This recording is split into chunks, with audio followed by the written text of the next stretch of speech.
Hello, Sioux Falls. You're listening to 94.5 KCFS, University of Sioux Falls in Sioux Falls, South Dakota. I'm Zach, and I'm joined here today by Gerard Way. Hello, Gerard. Hey, how's it going, Zach? Good, man. How you doing? I'm really good. Good. It's a great Friday evening. Not too terrible. In L.A., I suppose it's not snowing. Here, it's awful, but yeah. Yeah, I heard everywhere else in the world, or on the East Coast and the Central Time Zone too. I heard it's really bad. Yeah, it's like a weather version of Kanye West, incredibly bipolar. So yeah. Yeah. Anyways. Yeah. Getting started here. I want to talk about a bookend compilation you got going, or a compilation for My Chemical Romance. May Death Never Stop You, coming out March 25th. Mm-hmm. What is the inspiration for the title May Death Never Stop You? Well, okay. So here's the deal. Yeah. The only thing I pretty much can't talk about is that. Okay. But here's why: is because I've said that I'm doing no press for it. So. Oh, sure. If I do an interview for it with you, then it opens this floodgate and people get mad at me, and then I got to do like a bunch of press for it. But I will say that like not doing press for it is, I just didn't feel like there was anything to say about it. I think like the work speaks for itself, and I still stand behind the letter that I wrote like almost a year ago. So it's almost like a no comment situation. But anyway, I can talk about lots of other stuff. All right. Well, it's been 13 years since the band started. Was there what was the first moment you guys felt like you really made it when you first started? Well, it felt like we really made it. There was a time when we had been invited to come to TRL, which we thought was really strange to begin with, and it was actually.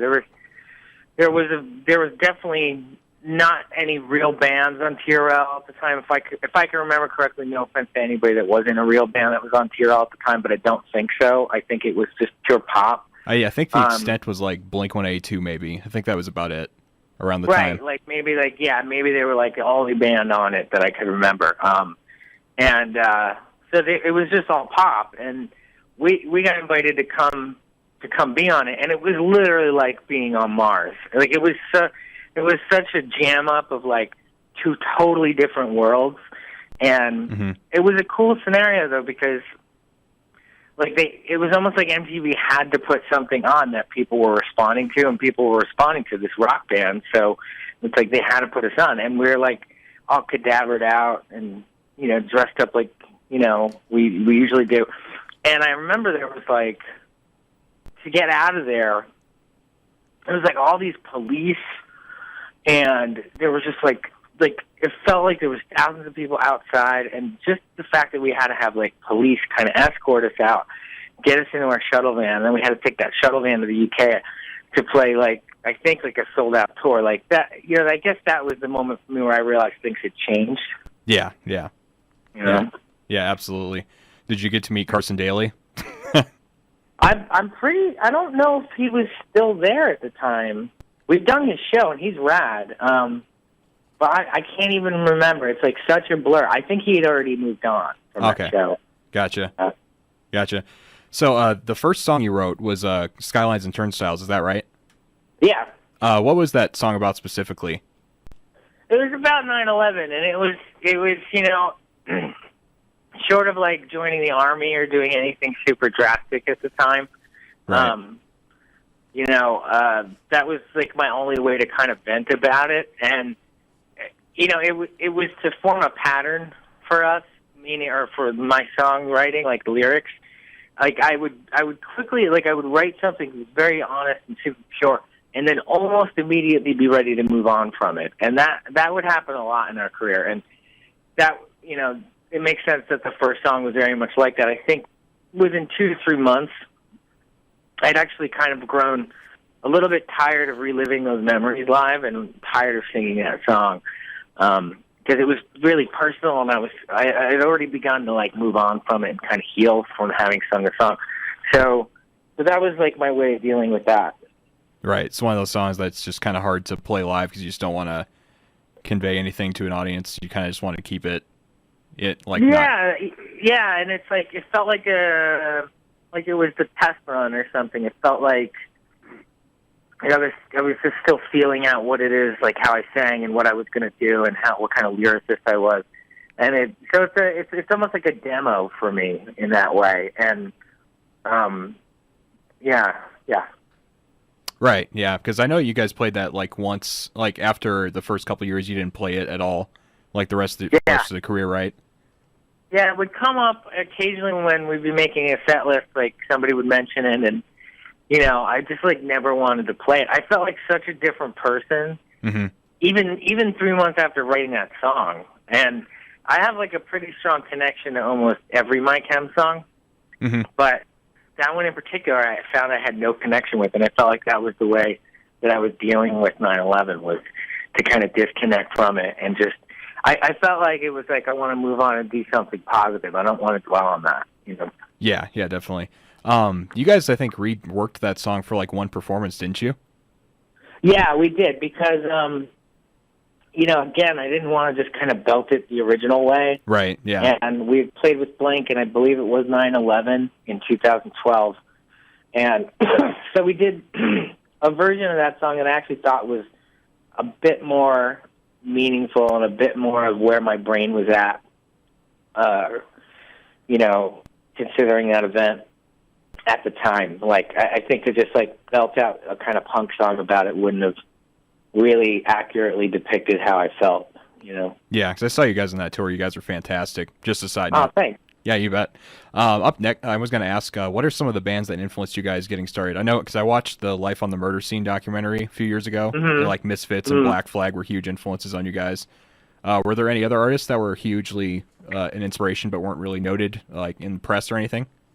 I think press early on it kind of clung to Maiden and Misfits a lot, but there was always this undercurrent of, at least from what I brought to the band. The Smiths were a really big influence. I think more lyrically, the really long song titles that kind of started to pop up, I guess, in emo music, like it really generates, I think, from like certain people having a love for the Smiths. Like, Morrissey was the first guy to really do that, or at least make it so prominent. Right. And Smiths were a big part, though.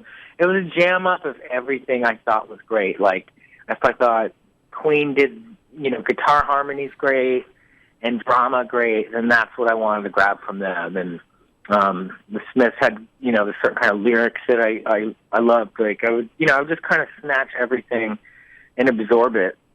Right. That I wanted to put in the music. Well, that's awesome, because I think, because like it became a huge trend for like 2 or 3 years, then it kind of vanished, where every song title had to have at least 8 words. Right. I remember that. Yeah. And I remember like first doing it, and a lot of what My Chem did at the time, like nobody was doing any of these things. There was nobody like wearing black, or nobody wearing eyeliner.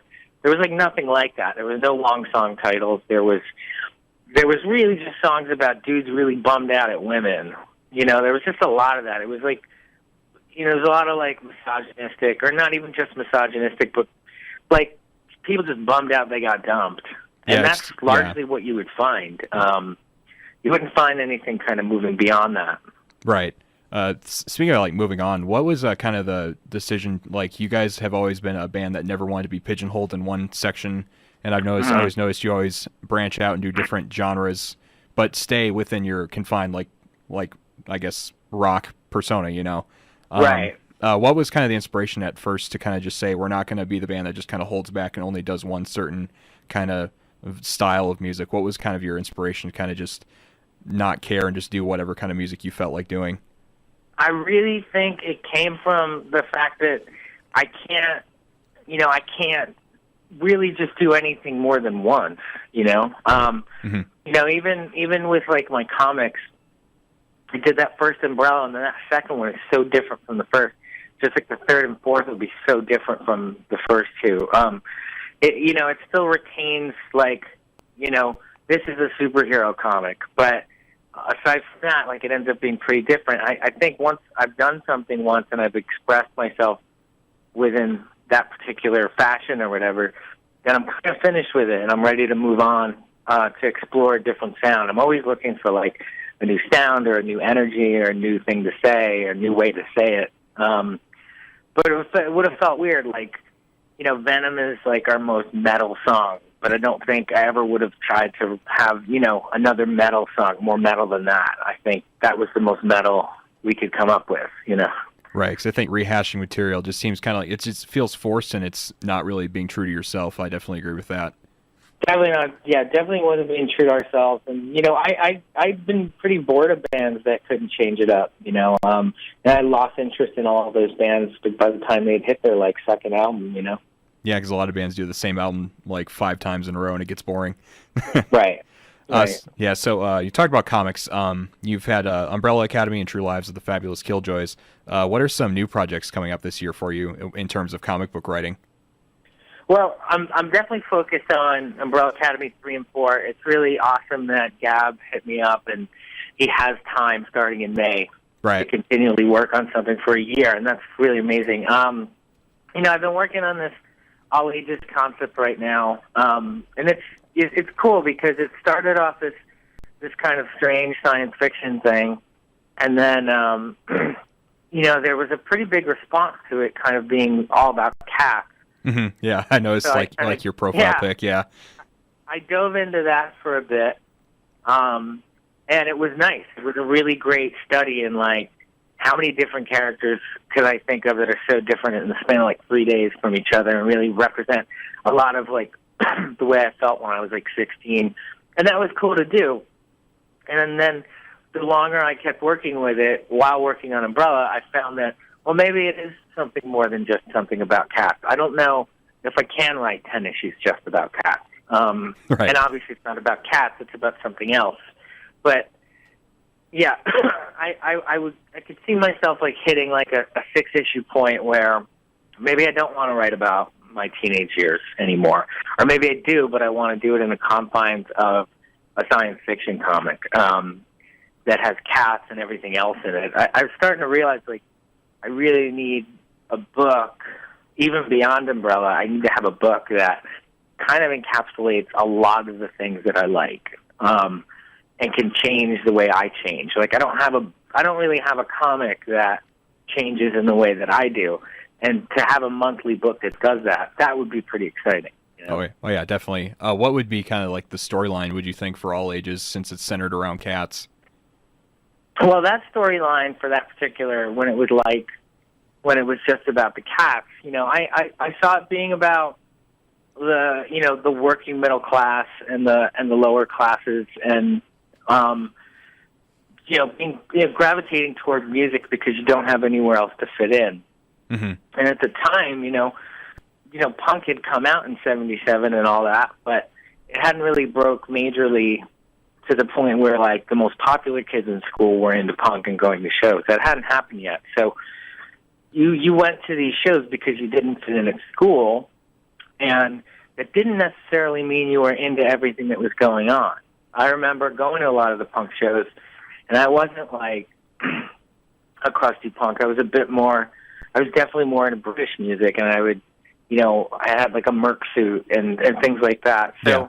I definitely didn't even fit into that. But that's what was great about it, was everybody was extremely different, and they just happened to be in this place together because it was the only place different people could go. So that's why you'll see a lot of pictures of new wave punks from the early '80s, and they all look so different. One guy's got a mohawk, but then one kind of looks like a rude boy, and one's kind of new wave looking. It's because there was nowhere else to go. Right.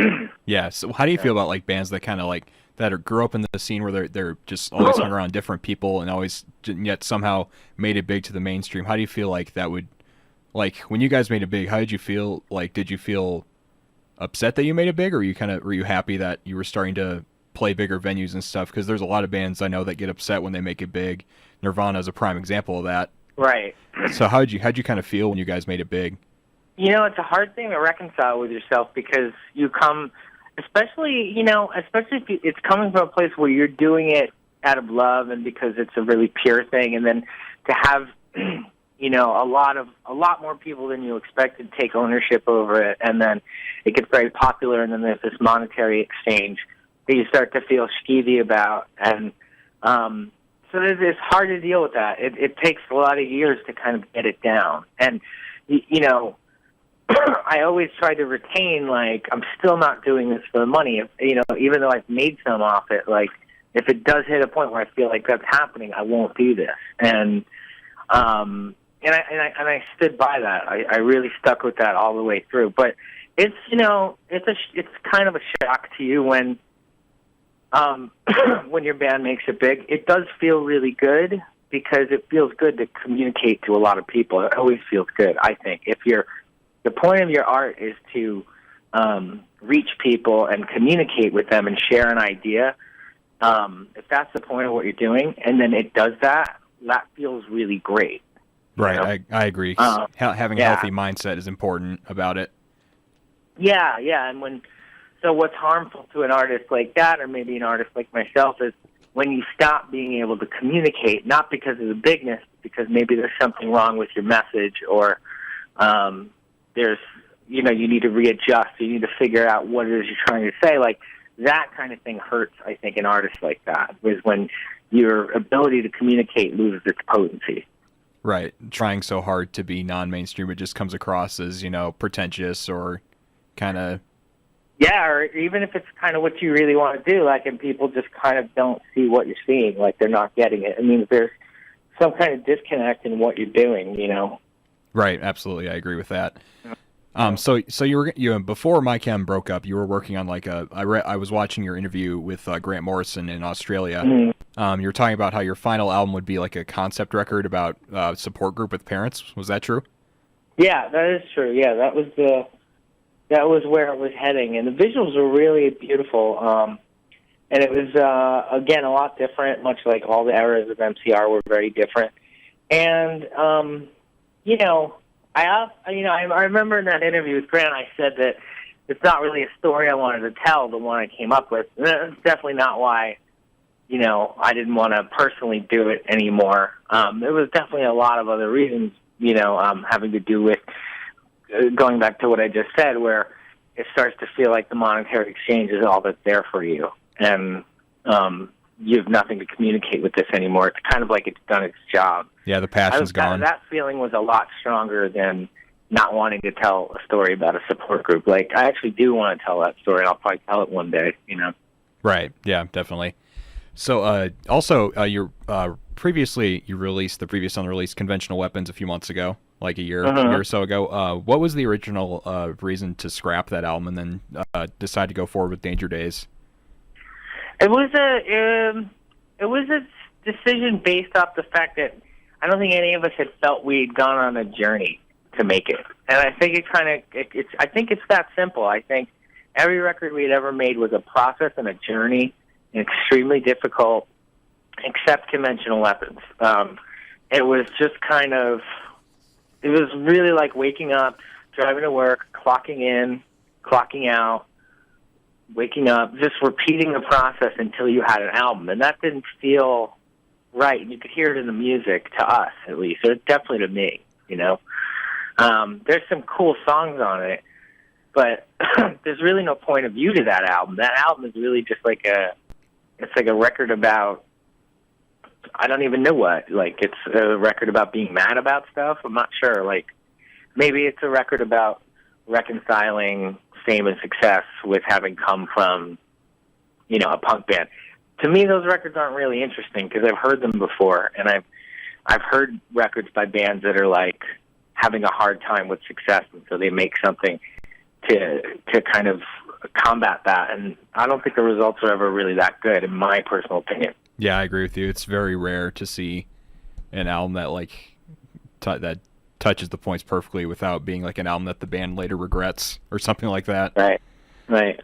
So there have been little hints of you working on solo material. Are you willing to talk about any of that at all? I can talk about it, I guess, as much as I can. I mean, I'm making a bunch of music. I just finished a big thing. I don't know what anything is called yet, you know. I don't know. All I know is I'm really proud of it, and it's an absolute body of work that stands by itself, you know. Mm-hmm. So I guess, you know, the one thing I can talk about is like in the next, what is it? Like it's almost February. Mm-hmm. Like within the next 3 months, I expect like to be quite a bit of activity, like starting to happen for me, and starting to be out there again, and doing things like, you know, taking pictures again, and like giving interviews proper and all those things, you know. So that stuff is about to gear up really, really quickly. You know? Sure, yeah, definitely. Are you thinking of having like any certain people play in your band, or are you just having friends of yours play like guitar or bass or drums or something like that? There's a group of people I've been playing with that just really kind of fell together. It wasn't something that there was no like auditions or anything like that. It was just simply like, hey, I like hanging out, and this is what I'm doing. What do you think about playing some of this stuff? And yeah, just having like a good support group around for, I guess, what I'm doing next in my life. You know? Yeah, absolutely. I agree with that. If you do release solo material anytime soon, would you consider touring? Yeah, I you know, firstly, I miss being out there a great deal. That's like the big part. Like, I really just miss it. I miss connecting with people. I miss playing live. So, and my attitude toward this is like, I'll do whatever it takes. It's not so much like I have a set amount of time I'll tour. I'll tour as long as I need to get the idea across, you know. Yeah, absolutely. Are there any other projects coming up this year that you are looking forward to be working on?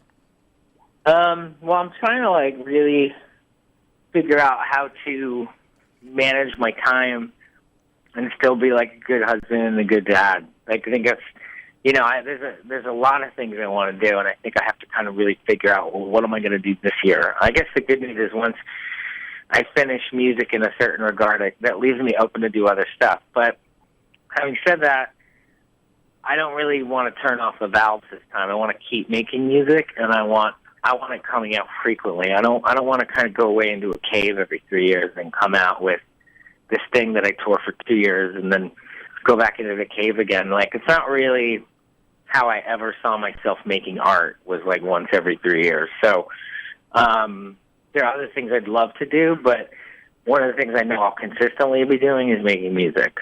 Right on. I think spontaneity is a really exciting part about music, because if you do the same typical routine of tour, record, it gets really boring.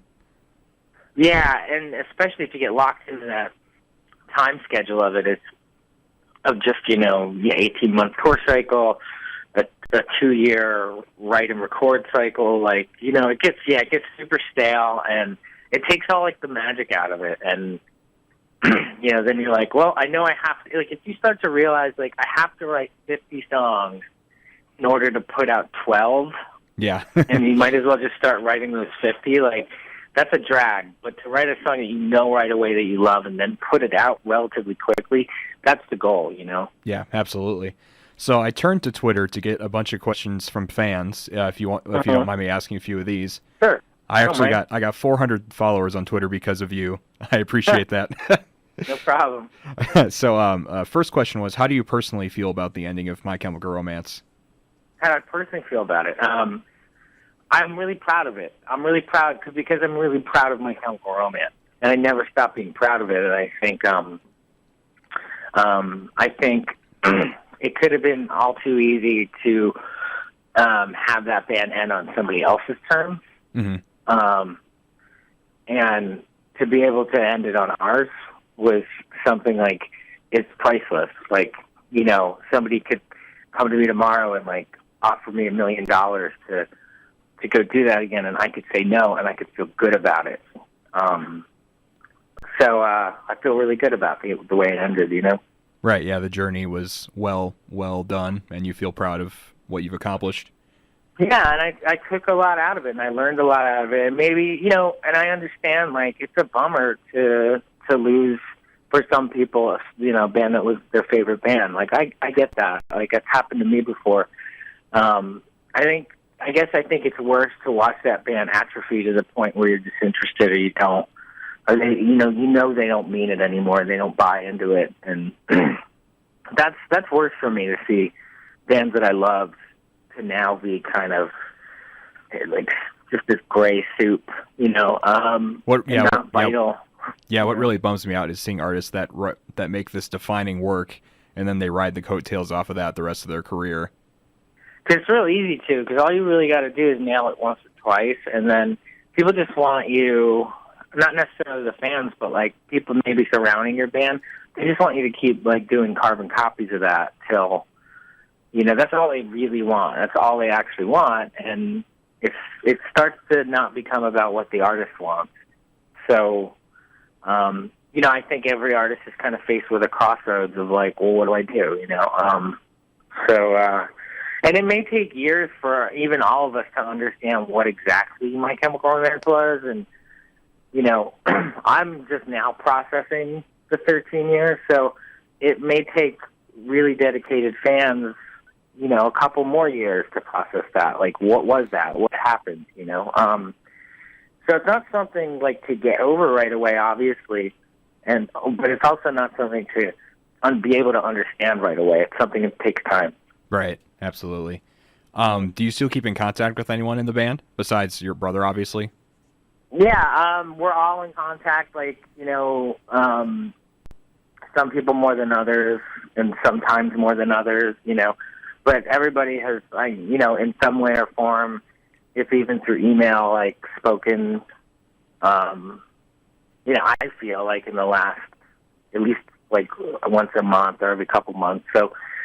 That was, like, the important thing for me with the band is, like, and I know it was important to everybody else, too. So, the friendships, like, retain, and they stay friendships instead of turning into something else, so. Right. Yeah, definitely. Couple more fan questions, then I'm going to shoot off a lightning round of questions, because I think they're fun ones. They're fun, like, little what would you do if type situations. You performed a song called Untitled on the Black Parade is Dead DVD at Maxwell's. Right. Did you ever record that in studio? We didn't. I get that question a lot on the Twitter, too, and I guess it's the one, like, good thing is you can respond to people and give a definitive answer right away, but I guess the bad thing sometimes is, like, nobody's really keeping track of that stuff. But that song was never recorded in the studio. We've done a pretty good job of releasing pretty much everything we can from sure that we've recorded. I mean, I think that there's obviously some stuff still sitting around. I don't know when that stuff will ever see the light of day, but yeah, that song, someone out there loves you, that was never recorded. Okay. I never knew that. That was fun. Mm-hmm. Nice to know that. Last question from the fans. This particular fan asked, is a psychology student and wanted to know what you thought of psychology and whether you think it's useful for artists to have a psychologist or counselor of sorts. I think it's useful for everybody to have a psychologist of sorts. I think it's just a really healthy thing. I think the last decade saw people, and obviously the decades before that, people were very fearful of it. There was a negative connotation.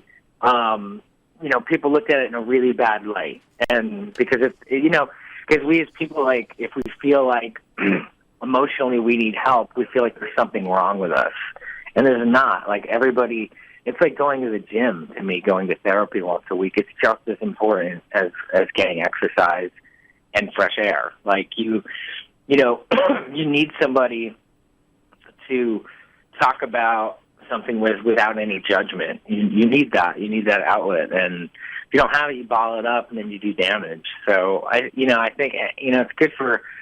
Would I say that it would benefit artists a lot? Yeah, it's definitely good for artists. Like, making art is a pretty painful process, so... keeps you in check. Yeah, absolutely. Was the Black Parade influenced by Sgt. Pepper at all? Well, I would reference Sgt. Pepper a lot. Obviously, sonically it's not, but I remember, when I was first kind of pitching it to the band, like while I was doing the drawings, I would openly say, like, it's a death rock version of Sgt. Pepper's. Yeah. And I was saying that all the time. So, maybe some of the pageantry involved in that record and some of the majesty of it is inspired by it. Obviously, musically, they're very different records. I think Black Parade's closer to, like, Night at the Opera or The Wall. A lot of, like, Phantom of the Paradise is in there. So, yeah. Do you ever think it would be a good musical at all? Just like a hypothetical what if? A lot of stuff came to us very early in that regard, and I was extremely hesitant to go down any route. Like, I know there was a film version that came our way, and then there was an animated film version, and there was talks of the musical very, very early when that record had been out. And, I kind of, wasn't interested in it. I think eventually, once the record's been out for a while, it'll be something very interesting to have.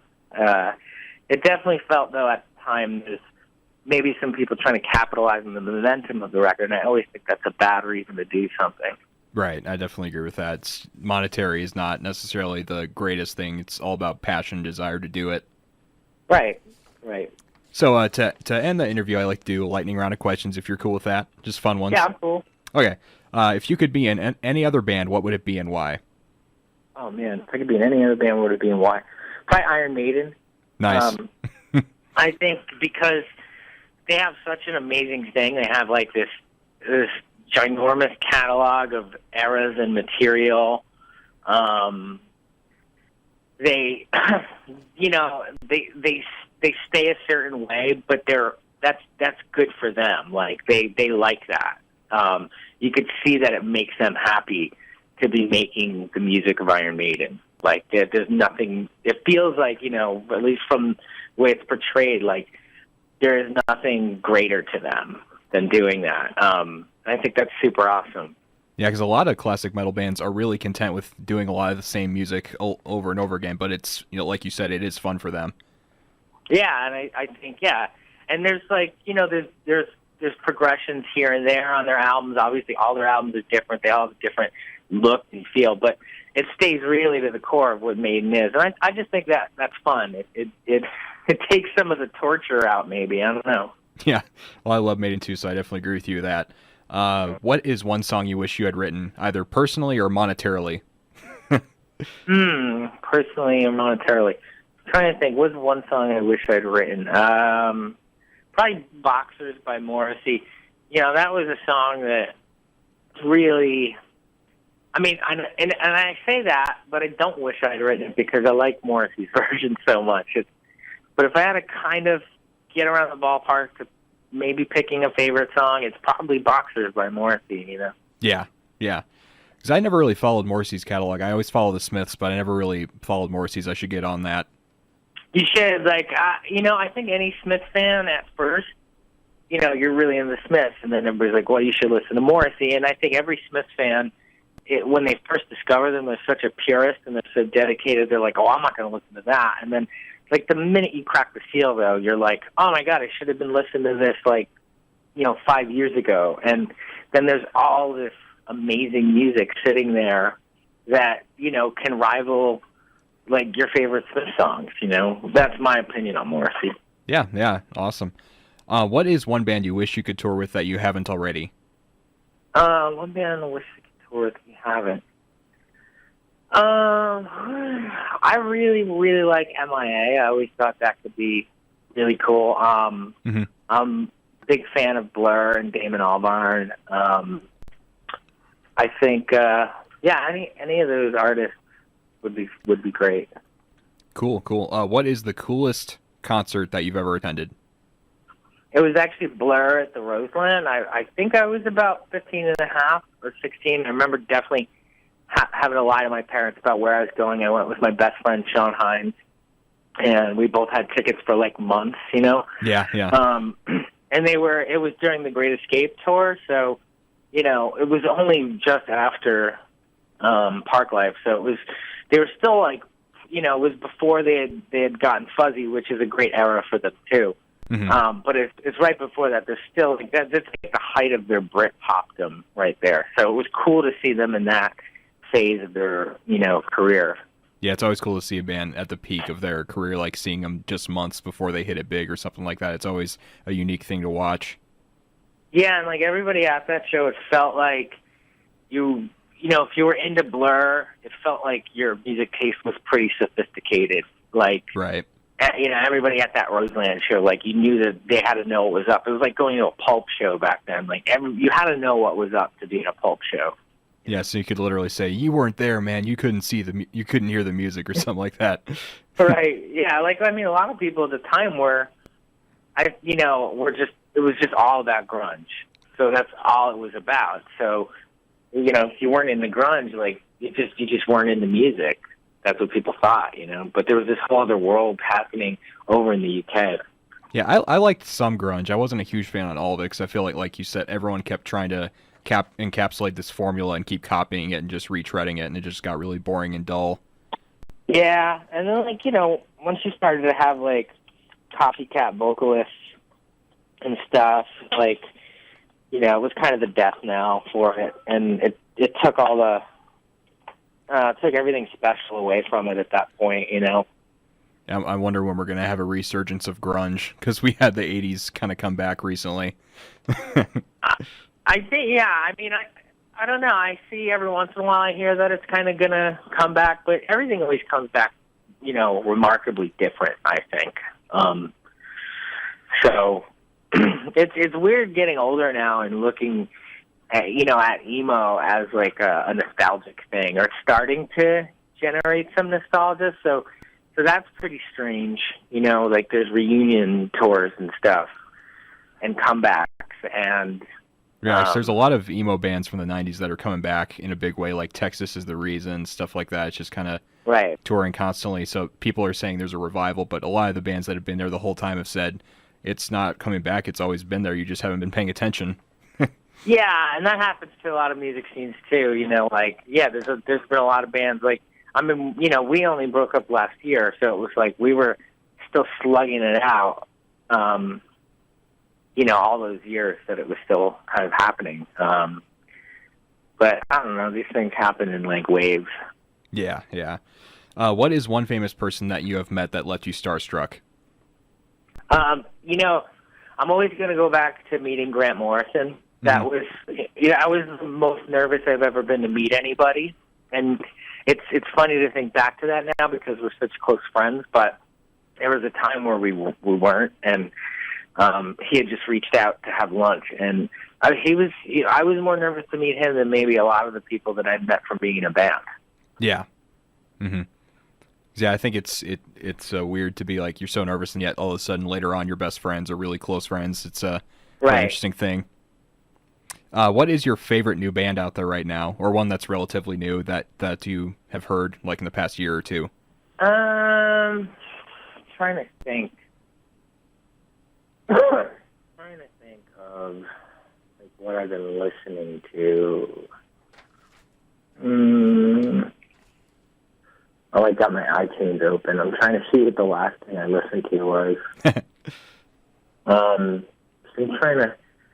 I really like this band from Florida called Merchandise. Okay. I really like them. They're a really great band. They've been like kind of the newest.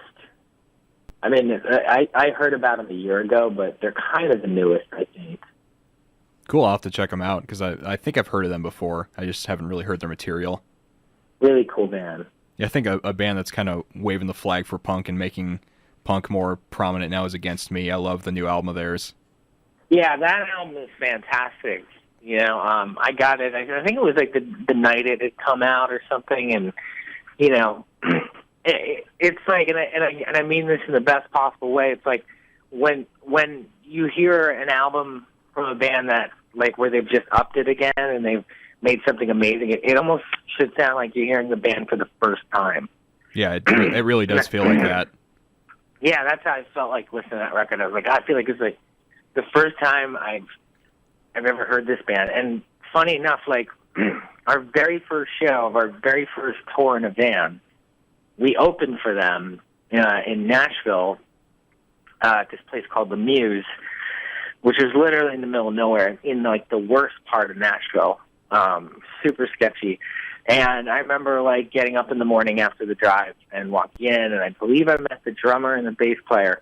And we were talking for a little bit, and then I got to watch them that night, and I was actually terrified at how good they were. It was almost like, it was definitely a wake-up call. Like, you're not in New Jersey anymore. You're not like a weekend warrior. You're like opening up for bands that sound this good now. Right. So, yeah, because I saw that they came here 3 or 4 years ago, because punk bands hardly ever come to Sioux Falls. We're primarily a country town, which is unfortunate in my opinion. But they came here and they played like 25 songs in 1 hour. They just did not do any banter. They just went through each song and just had energy with every song. And I'm just like, how did they do that? Right. Yeah, I can't do that. So, final question: what is your favorite song that you've ever written, if you had to choose one? Because I know a lot of bands, when I ask this question, they're like, "That's like choosing your favorite child." Yeah. My favorite song I've ever written, probably "Kids from Yesterday." I love that song. Yeah. I think that it's interesting because I kind of feel like, in a lot of ways, it felt like I was. For me personally as an artist, I felt like I was moving in a different direction at that point, and that song is, in a lot of ways, kind of signifies that. I think that's probably why it's so minimalistic in some ways. But, it definitely felt like I was scratching the surface of maybe what I was going to do in a year or two with that song, Right, because it was like the last single you guys ever released too, I think. So it's kind of like it's definitely a big, significant song for you guys. Yeah, it was the last song tracked for Danger Days.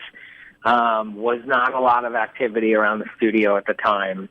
It was pretty barren, and it was, I just started to work on these little things at that point, and that was one of them. But that is definitely my favorite. I think it's the most grown up. Right. Yeah. It's one of my favorites of yours too, definitely. So, do you have any other stuff you want to add about stuff coming up this year at all? No, I'm just really excited. Using Twitter has been really awesome. I was extremely resistant to it for the longest time. When I first got it, it was awesome because it was like the Wild West. Yeah. And then, my friend Jason Pettigrew at Alternative Press, he has a saying that goes, money ruins everything. And, obviously, like, Twitter was started and it's a business, and I get it, it's a corporate thing and what all. But, when you're using it in the beginning, it just felt like this new kind of dangerous, cool thing.